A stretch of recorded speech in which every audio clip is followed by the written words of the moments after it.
Hello everyone, I hope you guys are doing really well. Welcome back. Today we will explore one of the most important and powerful tools in SQL. To make this session more relatable, let's go back to Mrs. Harper and her inspiring story. So Mrs. Harper has been running her busy library for many years. Over time, her collection has grown to include thousands of books. Recently, she switched to using a digital catalog with SQL to help her organize and manage all her books much more easily. So while she's thrilled about the efficiency this new system brings, she's also facing new challenges. Mrs. Harper doesn't just want the list of the books in her catalog anymore. She also wants to answer deeper questions. So using the data in the catalog, she wants to make some informed decisions. So she wants to answer some deeper questions, such as how many books are there in a library? What is the average publication years of her books?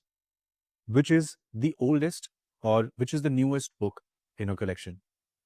She realizes that tackling these questions would help her better understand her library and serve her readers much more effectively. That's where SQL aggregate functions come to the rescue.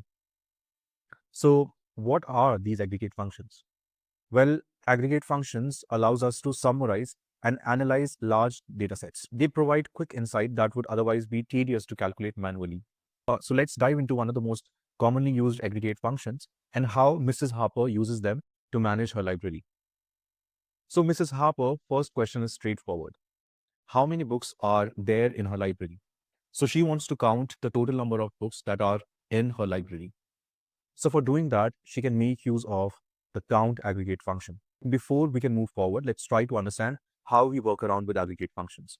Aggregate functions are basically a set of predefined functions that we can use with the data values that are present inside the table. So we can make use of aggregate functions collectively on our table. Let's go through the syntax of how we work with aggregate functions. So let's just say we have an aggregate function which is known as sharpener. So we will do select sharpener and then we will put the name of the column that we want to work with. After that, we can rename the result. So let's just say we want to result a column with the name total books.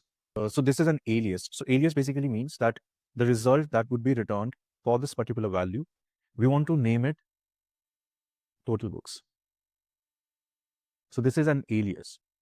So what alias does is that aliases in SQL helps us to rename the result, to rename a column while we are trying to fetch the values. So let's just say in this case, we want to return the value that this aggregate function will return as a column total books,